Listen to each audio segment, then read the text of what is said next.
जय बोलो ओम। देवादिदेव 1008 श्री भगवान महावीर स्वामी की जय जय जय। अहिंसा परमो धर्म की जय जय जय। परम पूज आचार्य गुरुवर श्री विद्यासागर जी महाराज की जय जय जय। बोले परम पूज मणि श्री प्रमाण सागर जी महाराज की जय जय जय। नमोस्तु भगवान। मोक्ष मार्ग की शुरुआत सम्यक दर्शन से होती है और सम्यक दर्शन का अर्थ श्रद्धान है। हमारी श्रद्धा निर्मल हो, हमारी दृष्टि निर्मल हो, तब कहीं जाकर हम अपने जीवन के कल्याण का पथ प्रशस्त करने में समर्थ हो सकते हैं। कल मैंने बात की थी आचार्य कुंद की दृष्टि में सम्यक दर्शन के स्वरूप की। आचार्य कुंद कहते हैं, व्यवहारिक भूमिका में जब तक तुम्हारे हृदय में धर्म और भगवान के प्रति, गुरु के प्रति, शास्त्र के प्रति श्रद्धा उत्पन्न नहीं होगी, तब तक तुम सम्यक दृष्टि कहलाने के अधिकारी नहीं होगे। आचार्य कुंद सम्यक दर्शन का ओम व्यवहारिक लक्षण प्रतिपादित करते हुए कहते हैं, हिंसा रहिए धम में 18 दोष वज्जिए देवे निगंथे पब्बय ने सद्दहनम होई सम्मतम। यदि तुम सम्यक दृष्टि बनना चाहते हो, सच्चे धर्मात्मा बनना चाहते हो, तो सबसे पहली बात हिंसा से रहित धर्म में, दूसरी बात 18 दोष से रहित देव में, तीसरी बात निर्ग्रंथ मुनि में, और चौथी बात प्रवचन यानी सच्चे शास्त्र के प्रति श्रद्धान रखो। आप धर्मी हो, अपने अंतरंग में टटोल करके देखो कि मेरे हृदय में धर्म के प्रति श्रद्धा है या नहीं, मेरे हृदय में देव के प्रति श्रद्धा है या नहीं, मेरे हृदय में निर्ग्रंथ गुरु के प्रति श्रद्धा है या नहीं, और मेरे अंतरंग में सच्चे शास्त्र के प्रति श्रद्धा है या नहीं। महाराज, मेरी तो धर्म में बड़ी श्रद्धा है, मेरी भगवान में बड़ी श्रद्धा है, मैं गुरुओं के प्रति बड़ी श्रद्धा रखता हूं और शास्त्र के ऊपर भी मेरी प्रबल श्रद्धा है। बहुत अच्छी बात है, पर अपनी श्रद्धा को टटोल करके देखो, मेरी श्रद्धा कैसी है। धर्म में आपकी श्रद्धा है, बहुत अच्छी बात है, मैं नकारता नहीं, पर धर्म में कैसी श्रद्धा है। 4 बातें आज के संदर्भ में कहूंगा। अश्रद्धा, श्रद्धा, अंधश्रद्धा और अटल श्रद्धा। अश्रद्धा, श्रद्धा, अंधश्रद्धा और अटल श्रद्धा। जिन लोगों की धर्म के प्रति अश्रद्धा होती है, उनकी बात यहां नहीं है।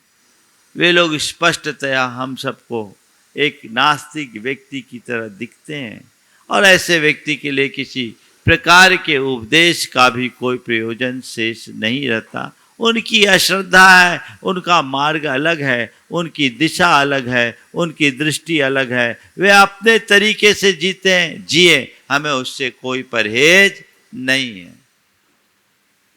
पर मैं मानता हूं आपके हृदय में अश्रद्धा नहीं है, पर देखना है श्रद्धा है महाराज श्रद्धा तो है, अश्रद्धा नहीं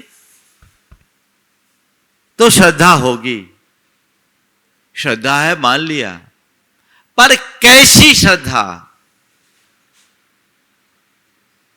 अहिंसा धर्म के प्रति तुम्हारी श्रद्धा, पहला सवाल। कैसी श्रद्धा? महाराज मैं तो अहिंसा को परम धर्म मानता हूं,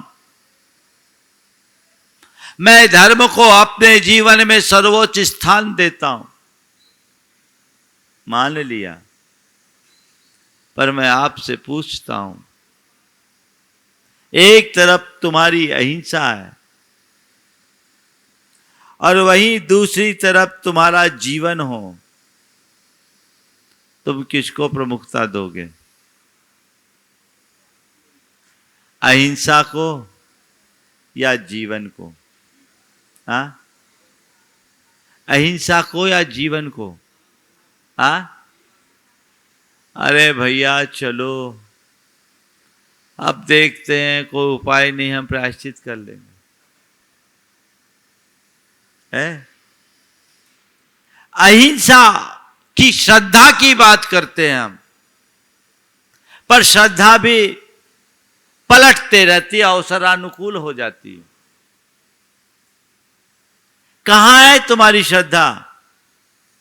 अगर अहिंसा की श्रद्धा को देखना चाहते हो तो खदीर साल भील के जीवन को खोल कर देखो। खदीर साल भील जिसने मुनिराज के प्रेरित होकर, प्रभावित होकर अहिंसा व्रत अंगीकार करने में सबसे निम्न स्तर का व्रत धारण किया था। क्या किया था? कौवे के मांस का त्याग किया था। किसका त्याग किया था? केवल एक छोटा सा नियम, कौवे के मांस का परित्याग। और कौवे के मांस का त्याग करने के बाद क्या किया? उसने कौवे का मांस त्यागा, उसे गंभीर बीमारी हुई और गंभीर बीमारी के बाद जो वैद्य ने कहा कि ये जानलेवा बीमारी है और इस बीमारी से बचने का केवल और केवल एक ही उपाय है, वो दवाई उसे कौवे के मांस के साथ देनी होगी। खदीर साल ने जवाब दिया कि मैं मर जाना पसंद करूंगा, पर अपने द्वारा लिया हुआ व्रत नहीं तोड़ूंगा, क्योंकि ये अहिंसा व्रत मेरी आत्मा के कल्याण का कारण है। उसकी स्वास्थ्य की गंभीर स्थिति को देखते हुए उसका रिश्तेदार उससे मिलने जा रहा था। रास्ते में एक वन देवी उसे मिलती है, वो बहुत रोती हुई दिखाई पड़ती है। बोले आप इतनी व्याकुल क्यों? बोले क्या बताऊं, खदीर साल भील जिसने कौवे का मांस त्यागा, उसे मर करके मेरा पति होना है और आज घर भर के लोग उसे मांस खाने के लिए दबाव दे रहे हैं। मुझे डर है कहीं वो लोगों की बातों में ना आ जाए तो वो उसकी दुर्गति हो जाएगी और वो मेरा पति नहीं बन पाएगा। उसे बड़ा आश्चर्य हुआ कि एक भील जो रोज तब कई तरह के मांस का सेवन करता था, उसने कौवे के मांस भर का त्याग किया तो स्वर्ग का देव हो रहा है, यक्ष बन रहा है। उसने जाकर सारा वाकया वहां सुना दिया और जब ये बात खदीर साल ने सुनी तो उसने कहा कि मैंने केवल एक प्रकार का मांस छोड़ा तो उसका इतना बड़ा फल अगर सब छोड़ दूं तो मेरा क्या होगा। और उसने सबका परित्याग कर दिया और वहीं उसका प्राणांत हो गया। जब उसका रिश्तेदार लौटा तो देखा वो देवी फिर रो रही थी। बोले अब क्या हो गया, आप क्यों रो रही? बोले क्या बताऊं, उसने सब मांस त्याग दिया तो अब वैमानिक देव बन गया, अब वो स्वर्ग में देव हो गया, उसका उत्कर्ष हो गया। कहानी अपनी जगह है, आपने अनेक बार पढ़ी और सुनी होगी, लेकिन मैं आपसे पूछता हूं, खदीर साल भील की जगह अपने आप को खड़ा करके देखो और फिर विचारो कि अगर अहिंसा की कोई बात आती है तो मेरी स्थिति क्या है। भैया चलता है, चलेंगे, देख लेंगे, प्रायश्चित कर लेंगे, थोड़ा बहुत तो एडजस्ट करना ही पड़ेगा। न जाने कितने तरीके की बातें। धर्म में श्रद्धा तो है, पर वो चलायमान है, वो डावाडोल है, अस्थिर है, स्थिर नहीं है। श्रद्धा है, अश्रद्धा नहीं, पर श्रद्धा है, अटल श्रद्धा नहीं। होना क्या चाहिए? क्या होना चाहिए? अटल श्रद्धा। ये तो मुझे करना ही, ये मेरा प्राण है, ये मेरा तत्व है। अपने आचार, अपने विचार, अपने व्यवहार में धर्म को पूरी तरह प्रतिष्ठापित करके चलने वाला व्यक्ति कभी नहीं डगमगाता। आप अपने मन को टटोली अहिंसा परमो धर्म की जय बोलते हो, पर मन से पूछो कि आखिर मेरे हृदय में अहिंसा के प्रति आस्था कितनी है। एक बार की बात है, जब ई नंबर की बात चर्चा में आई, एमएनसी फॉलो नंबर, हर खान पान की चीज़ों में ई नंबर लिखा होता है और उसमें ये डिटेल रहता है कि इसमें कोई पशु उत्पाद तो नहीं जुड़ा, और पशु उत्पाद है तो हमारे लिए अखाद्य है। जो पशु उत्पाद से रहित है वही हमारे लिए सेवन के योग्य है। मेरे पास 2 परिवार था, दोनों परिवारों के बच्चे भी थे, और उन बच्चों के बीच जब ये बात कही गई कि ई नंबर चेक करके खाना चाहिए, तो क्या गजब प्रतिक्रिया हुई। एक ने प्रतिक्रिया दी, अगर ऐसा तो सब में पड़ा है, यही सब देखते रहेंगे तो खाएंगे क्या, फिर तो कुछ भी खाने लायक नहीं होगा। जो एवरेज प्रतिक्रिया होती, सब में ही ऐसा है, अगर ऐसा ही करेंगे तो फिर हमारे लिए बचेगा क्या खाने लायक? कुछ बचेगा ही नहीं, हम क्या खाएंगे। लेकिन दूसरे बच्चे ने, कुल 6 साल का बच्चा था, 6 साल का बच्चा, उस बच्चे ने जो बात कही मन प्रसन्न हो गया। उसने कहा, खाने के लिए बहुत सारी चीज़ें हैं, पर जीवों को मार करके खाने से अच्छा है मर जाना। हम नहीं खाएंगे, हम जो चीज़ बचा वो खाएंगे। महाराज जी लोग भी तो रहते हैं, हम ऐसी चीज़ें क्यों खाएं जिसमें जीव हिंसा है? हमारे खाने से बड़ा हमारा धर्म है। ये किस व्यक्ति के हृदय में घटता है? जिसकी संवेदना उत्कृष्ट होती है। अपनी संवेदना को जगाइए। आज हम अहिंसा की बात करते हैं, अपने मन को पलट करके देखो, तुम्हारी अहिंसा कहीं ऐसा तो नहीं है कि केवल नारों तक सीमित रह गया, या बहुत से बहुत तुम्हारे खान पान तक सिमट कर रह गई। तुम्हारी अहिंसा यदि नारों में है तो कोई मतलब नहीं, और तुम्हारी अहिंसा केवल खान पान तक ही सीमित है तो पर्याप्त नहीं। व्यक्ति कदाचित खान पान की हिंसा में तो फिर भी सावधान रहता है, लेकिन विचारों से जो प्रतिपल हिंसा होती है उसकी तरफ ध्यान बहुत कम जाता है। कभी मन में आता है कि मैं वैचारिक हिंसा कितना कर रहा हूं? मन के स्तर पर अहिंसा, वचन के स्तर पर अहिंसा और शरीर के स्तर पर अहिंसा होनी चाहिए। तीनों स्तर पर अहिंसा हो और उसके प्रति तुम्हारी आस्था और भूमिकानुरूप आचरण हो। यह तब होगा जब तुम्हारे हृदय में हिंसा से भय होगा। हिंसा को पाप और अहिंसा को धर्म मानने वाला व्यक्ति ही सच्चे अर्थों में सम्यक्त के रास्ते पर चलने वाला हो सकता है। जिस व्यक्ति के हृदय में हिंसा से भय नहीं, जिस व्यक्ति के हृदय में अहिंसा पर श्रद्धा नहीं, वह सम्यक दृष्टि नहीं हो सकता।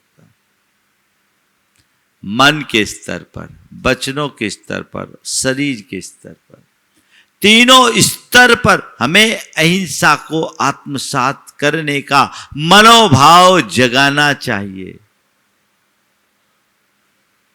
जब मैं रामचरितमानस पलट रहा था, वहां अहिंसा की जो विवेचना हुई, वो 3 जगह अहिंसा की या धर्म की अलग अलग व्याख्या की गई। एक जगह लिखा गया, परम धर्म श्रुति विदित अहिंसा, पर निंदासम अग्न गरीशा। दूसरी जगह लिखा, धर्म न दूसर सत्य समाना, आगम निगम पुराण बखाना। तीसरा प्रसंग आया, वहां लिखा, परम धर्म श्रुति विदित अहिंसा, धर्म न दूसर सत्य समाना, आगम निगम पुराण बखाना। और तीसरे स्थान पर लिखा, परहित सरिस धर्म नहीं भाई, पर पीड़ासम नहीं अधमाई। एक ही बात को 3 स्थलों पर अलग अलग रूप में विवेचित किया। मैंने जब इस पर विचार किया तो मुझे लगा कि ये तीनों बातें मन, वाणी और शरीर के स्तर पर धर्म के पालन की प्रेरणा है। मन के स्तर पर अगर अपने धर्म को पालना है तो अहिंसा धर्म है, और हिंसा से बचो, मानसिक हिंसा से बचो, तो परम धर्म श्रुति विदित अहिंसा, पर निंदा सम अग्न गरीशा। दूसरों की निंदा से बड़ा पाप नहीं है। निंदा में हिंसा दिखती है, ईर्ष्या में हिंसा दिखती है, द्वेष में हिंसा दिखती है, जलन कुड़न में हिंसा दिखती है, काम क्रोध लोभ के भाव मन में उत्पन्न होते हैं, क्या इनमें हिंसा दिखती है? जब उनमें हिंसा ही नहीं दिखती तो तुम फिर हिंसा रहित धर्म के श्रद्धालु कैसे बनोगे? ये हिंसा है, ये पाप है, ये अधर्म है, ये आत्मा के पतन के कारण है। मुझे इनसे बचना है, ये श्रद्धा होनी चाहिए। जब अंतरंग में ऐसी श्रद्धा जमेगी, तभी तुम्हारे हृदय में सच्चे धर्म का अंकुर फूटेगा। मुझे ये नहीं खाना, मुझे वो नहीं खाना, अच्छी बात है। अहिंसक व्यक्ति के आचार में ये निर्मलता तो होनी चाहिए, ये मर्यादा भी होनी चाहिए। लेकिन भावों से, विचारों से जो हिंसा करते हो, वो कहाँ है? तुम्हारा सगा भाई आज तुमसे अधिक आगे बढ़ रहा है, प्रगति कर रहा है, उसकी व्यावसायिक प्रगति तुमसे अच्छी है, उसकी सामाजिक रेपुटेशन तुमसे अच्छी है, तुम्हारे मन में उसे देखकर हर्ष आता है या तुम्हारे अंदर आग लगती है? अपने मन को पलट कर देखना। यदि किसी की प्रगति को देखकर मन में हर्ष उमड़ रहा है तो समझना तुम्हारे जीवन की दिशा सही है, और अंदर आग लग रही है तो समझना ये भीतर हिंसा की भूमिका बन रही है। यहां अपने आप को बचाइए। देख दूसरों की प्रगति को। क्या बोलो जोर से। देख दूसरों की प्रगति को कभी न ईर्ष्या भाव धरो। किसको सुनाते हैं? आप लोगों ने मेरी भावना तो पढ़ी है, एक भाई ने मुझे तेरी भावना सुनाई। हमने कहा भैया महाराज जी मेरी भावना तो आपने सुनी होगी। बोले हाँ। बोले महाराज एक तेरी भावना भी है, आप सुनना पसंद करेंगे? हमने कहा बता भैया। तो उसने क्या बोला? जिसमें राग द्वेष कामादिक जीते, जिसमें राग द्वेष कामादिक जीते, सब जग छान लिया, सब जीवों को मोह मार्ग का तत्पर हो उपदेश दिया। हमने कहा भैया बस यही रख, इतना ही, आगे नहीं सुनना। उल्टा, देख दूसरों की प्रगति को कभी न ईर्ष्या भाव धरू, इसकी जगह देख दूसरों की बढ़ती को सदा मैं ईर्ष्या भाव धरूं। ये क्या है? ये आत्महनन है। दृष्टि मोड़िए, जीवन की धारा को परिवर्तित करने के लिए संकल्पित हो जाइए। मन में ईर्ष्या भाव आया, तुम्हारा पतन सुनिश्चित। तुमने हिंसा की है, किसी की निंदा करने का तुम्हारे हृदय में भाव आ रहा है, तुम हिंसा कर रहे हो। किसी को नीचा दिखाने का तुम्हारे मन में भाव आ रहा है, तुम हिंसक बन रहे हो। किसी को अपमानित और तिरस्कृत करने का भाव तुम्हारे हृदय में आ रहा है, तुम हिंसक हो गए हो। ये हिंसा है, ऐसी धारणा अपने मन में होनी चाहिए। और मुझे ये नहीं करना ऐसा, ये मुझे इससे बचना, ऐसी श्रद्धा अंतरंग में होनी चाहिए। सम्यक दृष्टि हिंसा से हमेशा बचता है। महाराज जी आप बचने की बात करते हैं, हमने तो देखा है कि अनेक चक्रवर्ती और कुछ तीर्थंकर भी चक्रवर्ती हुए, उन्होंने इतने बड़े बड़े युद्ध लड़े, तो फिर क्या वो हिंसा नहीं किए? है ना? बहुत जल्दी अपने पक्ष का तर्क आप लोग रखते हो। हाँ, बात सही है कि अनेक तीर्थंकरों ने, जो चक्रवर्ती भी हुए, उन्होंने अस्त्र उठाया। स्थूलतया देखने से ऐसा लगता है कि उन्होंने हिंसा की, पर यथार्थता उनके द्वारा कोई हिंसा नहीं। उन्होंने जबरन किसी को सताने के लिए, जबरन किसी को का हड़पने के लिए, किसी पर अधिकार जमाने के लिए हिंसा नहीं की। उन्होंने अगर किया है तो केवल अपने देश की, साम्राज्य की सुरक्षा के लिए, धर्म की रक्षा के लिए। वो विरोधी हिंसा है। कौन सी हिंसा है? विरोधी हिंसा। आम गृहस्थों के लिए कहा गया है, अपने परिवार के, अपने कुटुंब के, अपने समाज, अपनी संस्कृति और देश की सत्ता और स्वामित्व की रक्षा के लिए की जाने वाली हिंसा विरोधी हिंसा है। ये क्षम्य है। ये हिंसा के लिए नहीं, अपितु अहिंसा के लिए। आतताई आक्रमणकारी को सबक सिखाना तुम्हारा धर्म है, वो एक अलग चीज है। लेकिन रोजमर्रा के जीवन व्यवहार में जो अपने मन की दुर्बलतावश करते हो, वो कहाँ है? कि अपने रोजमर्रा के जीवन में जो बिना मतलब के केवल अपने मन की दुर्बलता का शिकार बनकर जो हिंसा कर रहे हैं, उससे तो बचने का भाव रखो। जब तक अंतरंग में ऐसी श्रद्धा नहीं जमेगी, तब तक जीवन में बदलाव घटित नहीं होगा। अपने जीवन में बदलाव घटित करने के लिए ये प्रयास नितांत आवश्यक और अपेक्षित है। तो मानसिक हिंसा से बचना है। उदार बनिए, चिंतन को व्यापक बनाइए,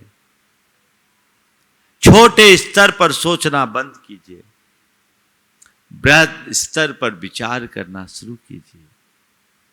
जो व्यक्ति क्षुद्रता और दुर्बलताओं का शिकार होता है वो अपने जीवन में कुछ भी हासिल नहीं कर पाता। तो शरीर के, मन के स्तर पर ईर्ष्या, निंदा, दर्प, दंभ, अभिमान, ये हिंसा है, इनसे बचने का भाव रखिए। इन्हें हिंसा मानिए, ये श्रद्धा होनी चाहिए। लोग इसमें अपना रुआब दिखाते हैं, सोचते मैं बहुत अच्छा कर रहा हूं, वो अपने आप को नीचे गिरा रहे, इनका उन्हें आभास नहीं। दूसरे क्रम में वचन के स्तर पर धर्म न दूसर सत्य समाना, आगम निगम पुराण बखाना। मुख से असत्य बोल रहे हो, अपशब्द बोल रहे हो, अनर्गल शब्दों का प्रयोग कर रहे हो, तो ये सब वाचिक हिंसा है। आपके पास वाणी है, भाषा है, चाहे जब चाहे जो बोलते हो, पर बोलते समय ये कभी लगता है कि मैं जो बोल रहा हूं ये असंगत है, ये हिंसा को उत्पन्न करने वाला, इससे भी हिंसा हो सकती है। आप लोग बोलते हैं अप्रिय, क्रूर, कठोर शब्द नहीं कोई मुख से कहा करे। हाँ, अप्रिय, कटुक, कठोर शब्द नहीं कोई मुख से कहा करे।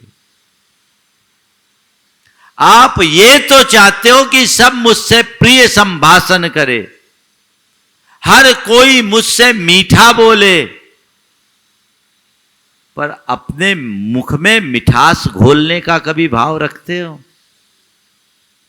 मैं ये चाहता हूं कि सब मुझसे मीठा बोले, पर ये क्यों भूल जाता हूं कि लोग भी मुझसे यही चाहते हैं कि ये भी मुझसे मीठा बोले।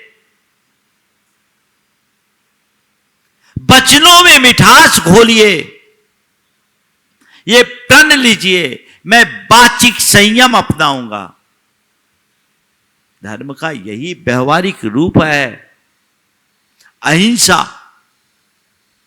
मन के स्तर पर, वाणी के स्तर पर कई लोग हैं जो अपशब्द बोलते हैं, सीधी मुंह बात ही नहीं करते। 4 प्रकार के शब्दों के प्रयोग से बचो। अपमान परक शब्द, पहला शब्द कैसा? अपमान। ऐसे शब्दों का प्रयोग कभी मत करे जिससे सामने वाला अपने आप को अपमानित महसूस करे। ये संयम अपने अंदर रख सकते हो? नहीं। मैं मान न दूं ये चलेगा, लेकिन मेरे शब्दों से किसी का अपमान न हो, ये जागरूकता अंदर होनी चाहिए। दूसरा, आलोचना परक शब्द। आलोचना, ऐसे शब्द जिसमें उसको अपनी आलोचना का एहसास हो, जिससे उसकी निंदा होती दिखे।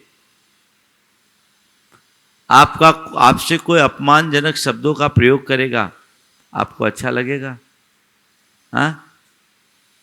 तो आपके मुख से जब अपमानजनक शब्द सुनेगा कोई, तो उसको क्या लगेगा? ये हिंसा है। किसी के दिल को चोट पहुंचाना हिंसा है ना? तो अपमानजनक शब्दों से बचिए। दूसरे क्रम में आलोचना परक शब्दों से परहेज कीजिए। किसी की बुराई क्यों करते हो? क्या मिलेगा? पर कुछ लोग हैं जो बुराई करने में बड़ा रस लेते हैं। वो ऐसा करके ये नहीं समझते कि वो अपनी हिंसा कर रहे हैं, कितना बड़ा नुकसान उठा रहे हैं। बुराई से बचिए, बुराई परक शब्दों का प्रयोग कभी मत करें, आलोचना परक शब्दों का प्रयोग न करें। यदि किसी की कोई कमी भी हो ना तो उसे बड़े सलीके से बताएं, ऐसा बताएं कि सामने वाले को बुरा भी न लगे और उसे उसकी कमजोरी का एहसास भी हो जाए। आलोचना परक शब्दों का प्रयोग कभी नहीं करना चाहिए। तीसरा है आदेश परक शब्द, ऑर्डर, है ना, ये करो वो करो, ऐसा करना होगा वैसा करना होगा। ऐसे शब्दों का प्रयोग कभी मत करिए। आदेश परक शब्द की जगह अनुरोध परक शब्दों का प्रयोग करना चाहिए। ऑर्डर नहीं, रिक्वेस्ट। ऐसा कर लो, ऐसा करो, ऐसा कर लीजिए ना, कौन सा अच्छा लगेगा? और इसको थोड़ा और संभालो, अगर ऐसा करेंगे तो अच्छा लगेगा। रिक्वेस्ट। अपने आप को संभालिए। हिंसा से बचने के लिए यह संयम जरूरी है। और आपत्तिजनक शब्द, ऐसे शब्द जिनका शिष्ट जनों के सामने प्रयोग करना उचित नहीं माना जाता, वे सारे शब्द आपत्तिजनक शब्द की श्रेणी में आते हैं। आपत्ति उत्पन्न करने वाले शब्दों का प्रयोग ही मत कीजिए। गाली गलौज अपशब्द है, किसी के ऊपर आक्षेप लगाना, आरोप परक शब्द, आरोप लगा दिया आपने, सीधा सीधा चार्ज, ये सब तुम्हारे कारण हुआ, तुम्हारी वजह से हुआ। अपमानजनक शब्द, आलोचना परक शब्द, आदेश परक शब्द और आरोप परक शब्द, इन चार प्रकार के वचनों से बचना चाहिए। समझ गए? इसमें हिंसा हो जाती है। प्रण कर लीजिए कि मैं अपने वचनों में इतना संयम रखूंगा और ऐसी प्रवृत्तियों से अपने आप को यथासंभव बचाऊंगा। करा जा सकता है ना, असंभव तो नहीं है। पर कब होगा? जब तुम्हारी अहिंसा पर प्रगाढ़ श्रद्धा होगी, अटल श्रद्धा, है ना। और फिर तीसरे स्तर पर जब बात आती है, परहित सरिस धर्म नहीं भाई, पर पीड़ा सम नहीं अधमाई। शरीर के स्तर पर अहिंसा का अनुपालन करना चाहते हो तो जितना बने औरों की सेवा करो और किसी को पीड़ा मत पहुंचाओ। शरीर के स्तर का धर्म सेवा है और शरीर के स्तर का पाप पर पीड़ा है। ये तीनों स्तर पर जब अहिंसा प्रतिष्ठित होती है तब जीवन में आमूल चूल परिवर्तन होता है।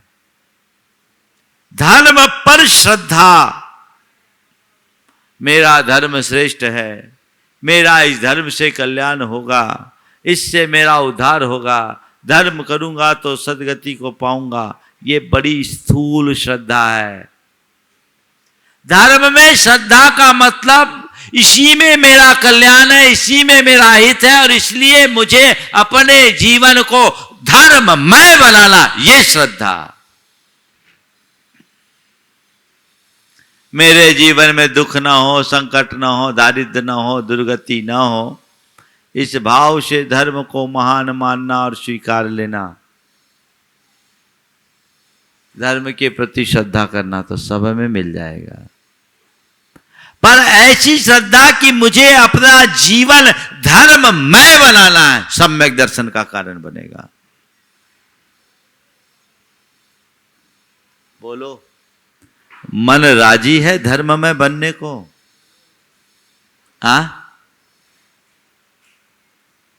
महाराज जितनी देर आपके पास रहते हैं ना, उतनी देर तो बस बात ऐसी लगती कि यही सही, यही सही, यही सही।